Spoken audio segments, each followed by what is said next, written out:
Hello everybody, my name is Ruby and today I'm going to show you guys how to mix your tracks.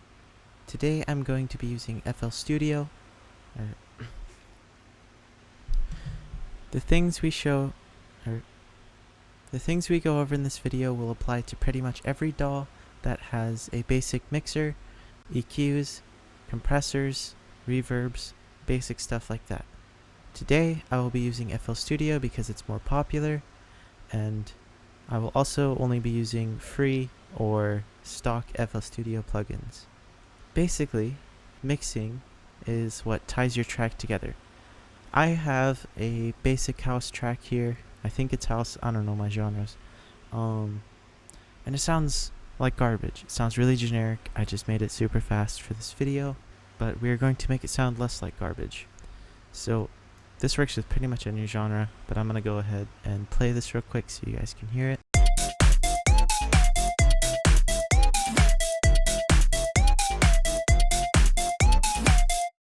So that's what we're working with here. As you can hear, it sounds very loud and just not loud in a good way. And it sounds very dry. It doesn't sound very energetic either. Really, with anything in music, there's no set rules, there's just theory. So what I might do isn't set in stone. You know, I learn things all the time, and I try out new things. And that's something that's important with mixing especially, is trying out new things. Just use this video as sort of a guideline for it, and then try to come up with your own style and work from there. So, as you can see on the mixer, this is going to be our main focus for the video. We have some tracks here. We have everything organized. You can see that some of my faders are adjusted. That is because usually when putting things together, you do a little bit of mixing as you do it, but not, you know, a proper mix yet, just to make sure everything's somewhat level. But as you can see, if I scroll through here, there are no effects on anything. There's an EQ on my kick, and that's it, because there was an annoying frequency there that I had to get rid of. And on my master chain, you can see there's nothing yet. On FL Studio, the first thing you're going to want to do is get rid of this limiter. It's there by default. Delete it if it's there. It's just going to mess us up. On FL Studio, it might be different in a different DAW, but on FL Studio, when you have a track selected, it shows you this big meter with a bunch of numbers on it. This 0 right here means it's clipping. Once it goes past that, you're going to get that loud distorted sound.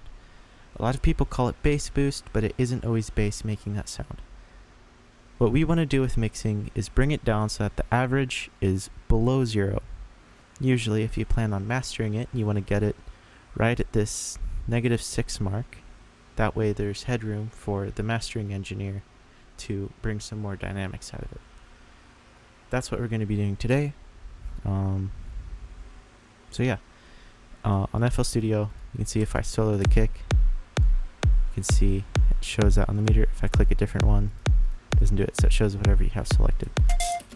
My mixer is set to wide. There's all these different modes. I like wide because it shows the names right there and it's easier for me to see, but you can use whatever. So before you do anything in FL Studio, I'm not sure how it is on other DAWs, but in FL Studio, make sure everything has its own channel. You can see here in my channel rack, everything, these numbers on the side correspond to the mixer track that they're in. So make sure everything has its own. You can label them, you can color them. I don't usually color these, I pretty much only color the arrangement view, but you can do that too if you want by right clicking, rename color icon. So yeah. Once you have that done, you're going to want to create a couple buses. I'm only going to make one for this video for drums. That way all the drums have their own individual channels, but they also have a single channel that I can put effects on the whole drums as a whole. So I'm just going to make a channel here and call it drums. I'm going to hold Alt, use the arrow keys to move it in front of everything. Now, to wire these all into that, It'll be different depending on your DAW. In FL Studio, you make a new channel and route the tracks to them. However, in Ableton and most other DAWs, you just group your tracks together. On FL Studio, you can see that this kick channel is going out of this fader and into the master. We want to press the arrow to remove it. We're going to do that for all of our drum tracks. So now if we play it, you won't hear them anymore. That's because it's not being sent to the master, which is what we're hearing. So what we're going to do now is we're going to select the channel you want to route, and then click the arrow on the channel you want it to go to. So we're going to do that for all the drum tracks into the drum channel. This knob is basically how loud it goes into this channel, but you can see all of these are routed into drums, and then the drums goes to the master. So you can hear it if we play it again. But now instead of having to individually change them, we can move all the drums with this one fader here. So, these are called buses. At least I think. I've heard a lot of people call them that. I'm not sure what they're actually called. But I just call them that. So, now that we have this drum bus, I'm going to go ahead and right click this track and put a separator there. That way, just to keep things a little bit visually organized, we can see it separated here between the drums and the other things. Now that we have some basic mixer setup, what we're going to do is we're just going to turn everything all the way down. Right? So turning that all down, I play, we hear nothing. On FL Studio, this will loop the whole track. On other DAWs, you might have to manually loop it, but just start looping your thing. And we're slowly going to start bringing some channels in. I'm going to set the drums because it's a bus all the way up. We start with the kick. We're going to bring it in. Bring it to about there. Now let's bring in the clap, the snare. Now I personally want the snare to be a little bit louder than the clap, so I'm going to take the clap down a little bit. Bring in the hat. I'm going to bring in this percussion. Don't want that to be too loud. I want to bring the kick up.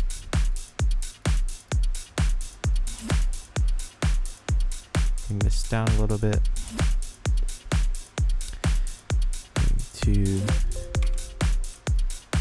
Okay. So now we have our drums in. Let's start bringing in the synthesizers.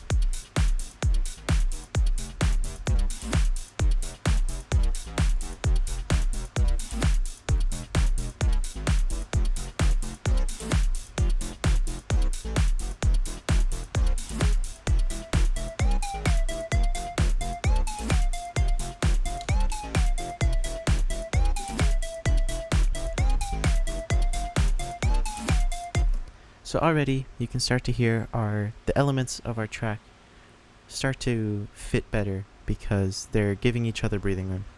And we can see here we're actually staying pretty low. We're on the 12 decibels mark. You don't necessarily have to get up to 6 decibels with the mix. As long as you're below it, you're pretty much fine. You just have to make sure once you're mastering it, you do bring it up higher. That way it is more audible among other tracks. So now we're going to start talking about equalizers and compressors. These are going to be your most simple but also your most powerful tools in mixing and audio engineering in general. So EQs are a pretty easy way to change a sound. I am going to demonstrate on this bass. So if you hold Control and click this little circle, it'll solo a channel in FL Studio. You can hear we have it selected. I'm going to go ahead. I'm going to go over to our effects rack.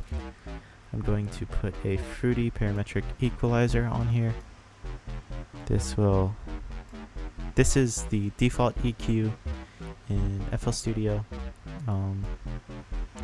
So we can grab one of these points and just play around with it. So you can hear the big difference these can make, right? So they're pretty important to get right. Now it's time to start talking about making room for other channels, right? As you can see, I have two layers to this bass. I have the bass low and bass high. So if I unsolo or unmute both these, you can hear the bass high is a higher range, and the lower, and the bass low is of course the lower range. So instead of having these two clashing, we kind of want to cut them out. That way they stay in their own ranges. So this lower range, I'm just going to bring down some of the highs. Maybe bring in some of the lows. Actually, wait. So this is something that a lot of people like to do before doing compression, is you want to put a high pass, set it pretty steep, and you just want to cut down in the 20 to 25 hertz area.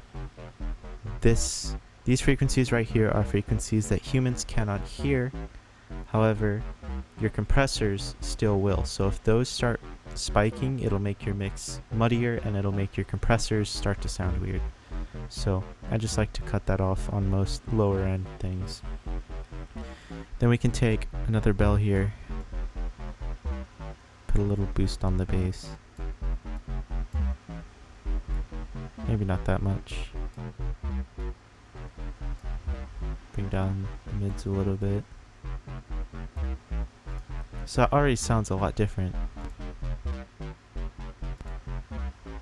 We can hear it's a lot lower. That should leave room for our high bass. So if we put an EQ on this, we can see that, or we can hear there's not a lot of lows, but we can just take them out anyways, just to make we can take these out anyways, just to make things a little bit cleaner. So I want those, so I'm just going to cap it around here. I want these frequencies boosted.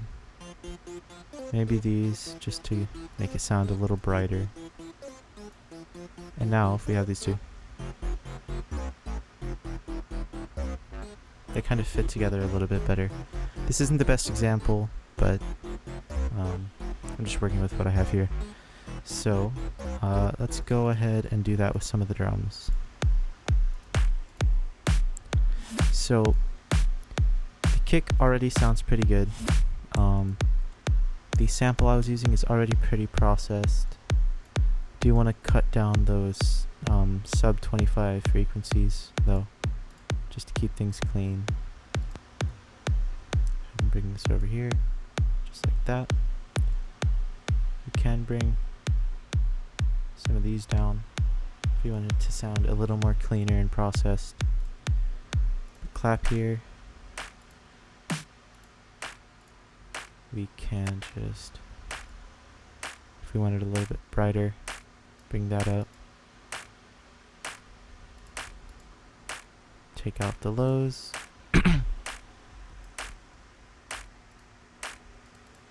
Same thing for the snare. The snare has a lot of lows, and I don't really want that conflicting with our kick. So I'm going to set that to a high pass.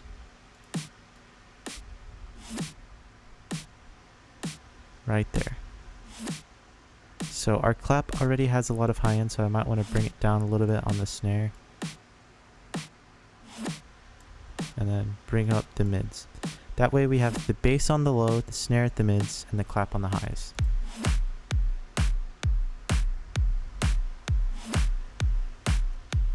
Now, one common thing a lot of people do, and something that makes your tracks stand out a lot more, is stereo shaping. Now, I'm sure you know what stereo is. If you don't, it's basically two channels, right? Your left and your right. If you have headphones, it's your left headphone, your right headphone, speakers, left speaker, right speaker. It's pretty self-explanatory, right? So, most DAWs have a panning function. Here on FL Studio, you can adjust it in the channel rack or in your mixer. The mixer, it's this knob here, and in the channel rack, it's that right there. I prefer to do it here, that way it feeds it into the mixer, and the mixer isn't specifically panned, so that makes reverbs and delays a little bit nicer. So I'm going to do it up here.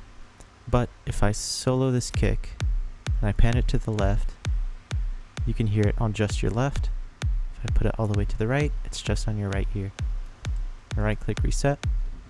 Typically with lower frequencies, you want to keep them in the center because usually subwoofers on lower end systems are separate from the higher end speakers.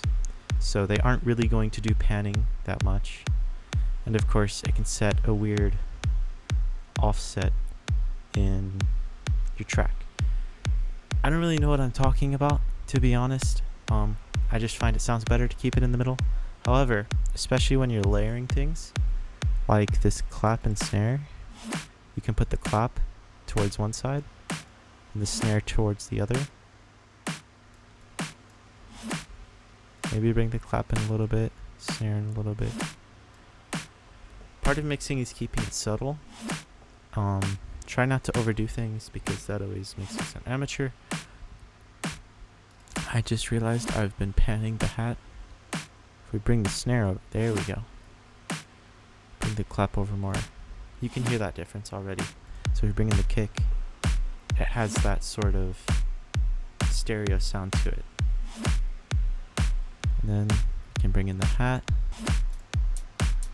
If we pan the hat all the way to the left, we take in our other percussion. We can pan that all the way to the right. Maybe not all the way. That's good. Bring the hat in a little bit. And there we go. We have a nice sounding drum track. Might want to bring this down even more.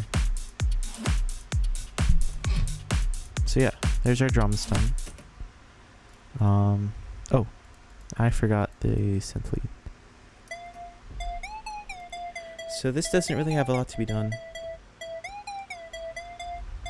So I'm just going to do the high pass.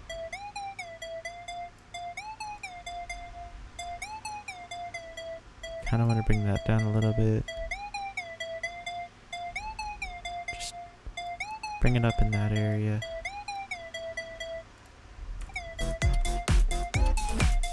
And already you can hear our sounds, our track start to sound even better after those EQing. Now, part of the thing with mixing, I've been doing a lot of listening to channels by themselves. However, it's not really the best practice because you're supposed to be mixing them together, not making them sound good on their own. So try to avoid doing that as much as you can. And always keep coming back to listen to the track in its entirety.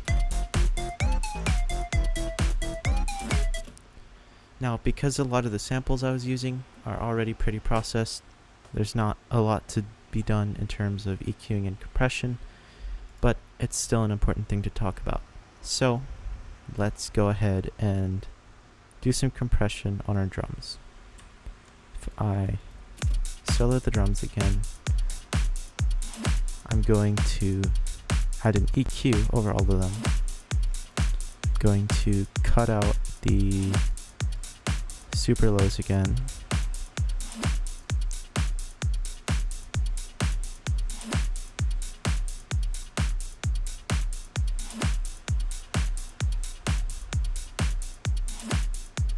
Okay, so it's a little too bright. I'm gonna bring it down a little bit there.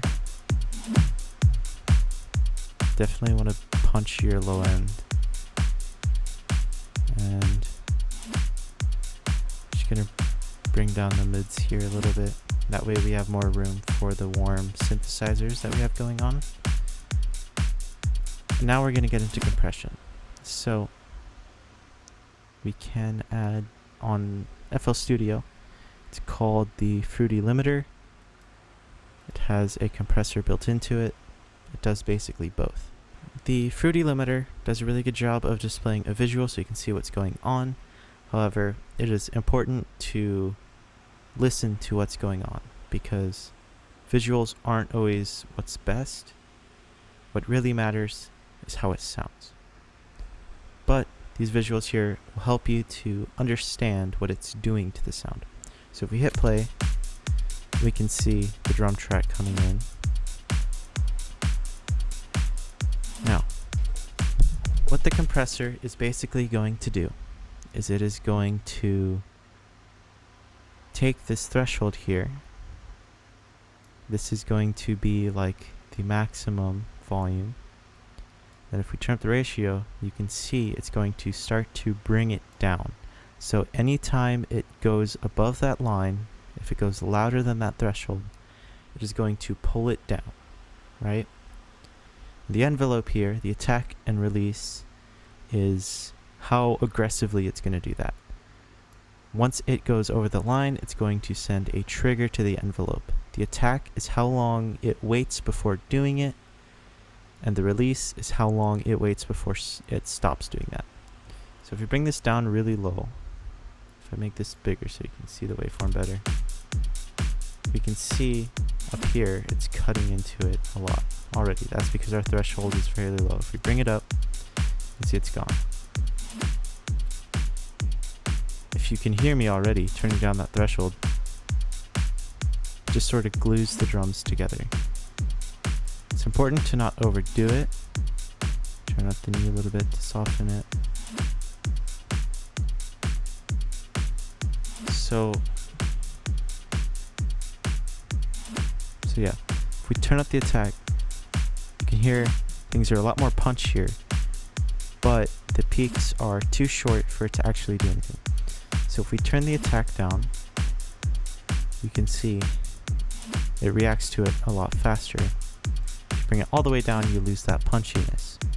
So you want to find the perfect balance of managing those peaks while keeping it punchy.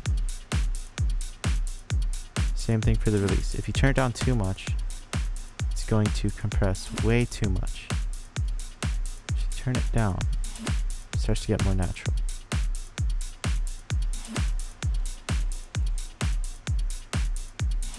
And that's basic compression. You can hear before and after. It just kind of glues your things together. Now, what it can also do is manage things that are too dynamic. Like if you're playing a guitar or a bass, sometimes it's very hard to get that sustain out right. The synth bass isn't the best example of that, but we're still going to put a compressor on it anyways to help control that low end.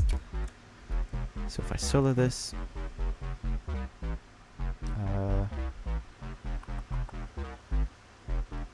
got a fruity limiter here.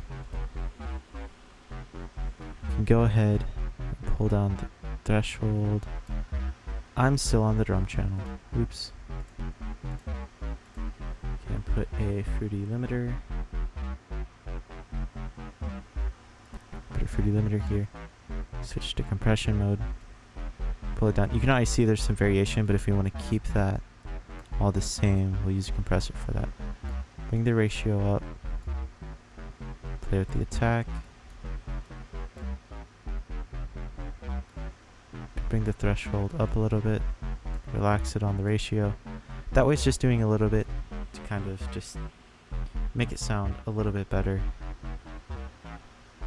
Now, another thing we can do is a thing called sidechain compression. This is more common in EDM. Not many genres use it as aggressively. It's what gives you that pumping sound of EDM. So if I play the bass and the kick, they're kind of together, but they aren't really doing that much. And also, the bass on the low is very subby, but so is the kick. When you put them together though, they kind of lose that low end punch. So what you can do to fix that is this sidechain compression. So we're going to go ahead and put another compressor on our bass channel. And what we're going to do is we are going to click on this kick channel. We're going to right click on this arrow for the bass, and we're going to sidechain to this track. It's going to send the signal to the channel without actually playing it. So now in our limiter, we can set sidechain to 1, or if you have multiple, you can right click and click the channel you want to sidechain and start to bring it down. Put some compression, or turn up the ratio on it. Play with the attack a bit. You want a high release with this, usually in EDM, but differs from genre to genre. So you can hear that kick start to cut through the bass a lot more. It's turning down the bass to make more room for the kick, and it also gives it that energetic pumping sound that EDM is known for.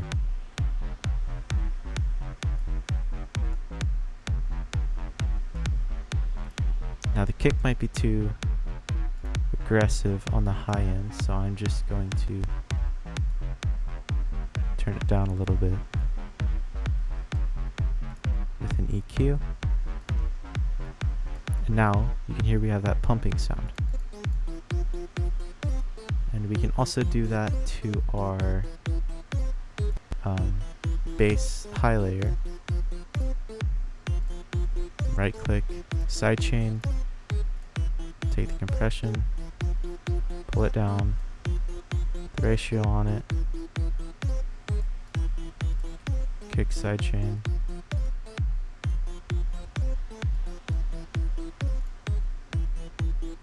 And now, in the greater scheme of things,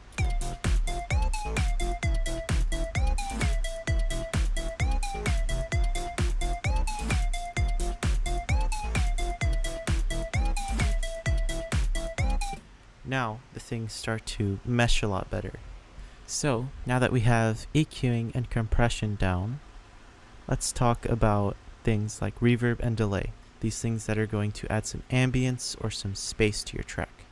Now, the thing with reverb is, for the most part, especially with things like drums, you don't really want to overdo it.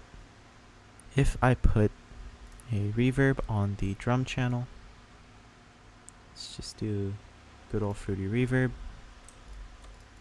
Turn all these on. See, it sounds like a giant room. It sounds super overdone. So you can also hear in the low end, it's very muddy sounding. It got rid of that punchiness. You don't want lows in your reverb, so we're going to take this low cut and turn it up. That way the reverb is only in the highs. Now we're going to turn the sweetness down, so that way it is less it's less aggressive, right? Maybe a little bit more. So now, it doesn't sound a whole lot different, but if you turn it off, it sounds a lot drier. So that reverb just adds that little bit extra. That's in the case of drums. Maybe for synthesizers, you want it to sound more open, more ambient sounding. So let's go ahead with the bass here. Going to add fruity reverb. Let's turn up the wetness here. Low cut. Now this time, we're going to turn up the decay. That way it lasts longer. Turn up the size. Make the room a different shape.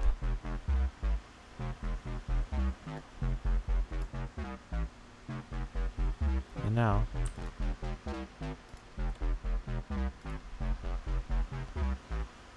you can't hear it too well on this bass,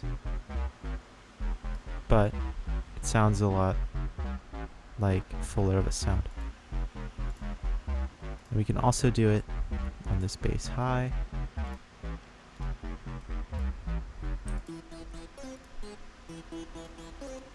Make the size higher. Low cut just in case. Turn up the size. Decay. Maybe not on this one.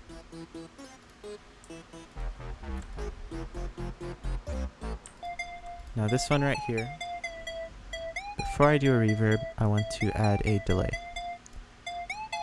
Delays are basically an echo. Turn down the wetness. You can also turn down the feedback.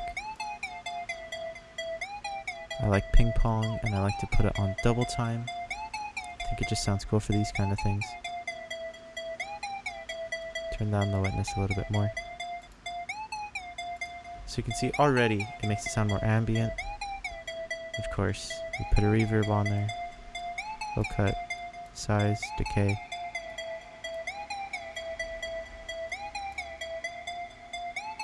And then you can also adjust the room side, or the room shape, just to make it sound different. If I unsolo that,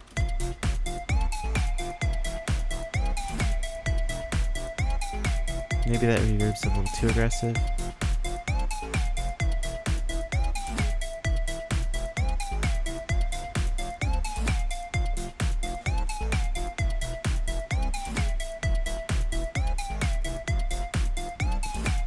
I'm gonna go ahead and take this bass high and just pan it to the side a little bit, because I think that might sound cool. Maybe to the side, just a little bit. Keep it subtle. And there we go.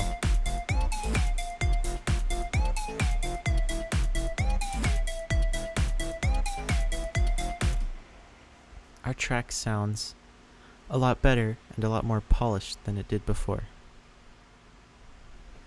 So,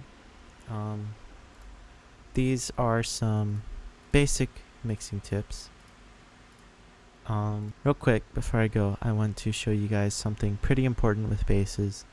I'm going to replace this here with a cleaner sub bass. Go ahead and save this preset. So we have this super low sub bass. If you don't have headphones, you won't hear it. So what I like to do with basses, and something you can do to make them sound more aggressive and more full. If I move all these down to make more room, you can add some saturation to it, distortion, because it adds a little bit more to the high end of things, which not only makes it come across more in your phone speakers and stuff like that, but it also just adds more in general to make it sound more full. So you can see already, now that I have a distortion going on, even though it's still pretty low frequencies, it just sounds a lot thicker. And you can play with this, do different compression modes.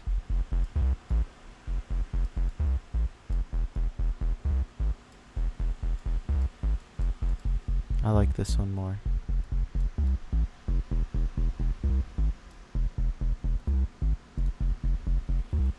So that is a technique that you can use to sort of make your sub basses sound a little bit thicker and stand out more. There's a great video by an artist named Mr. Bill who talks a lot about bass design and goes over more in depth about not only how to do this distortion trick, but why it works, and talks more into the sound engineering part of it that I'm not too familiar with. So yeah, this is our track now. It still sounds kind of bad because it wasn't that great to begin with, but you know, it sounds a lot better. It sounds a lot more polished. Everything sort of fits better together, and it's ready to be sent off for mastering.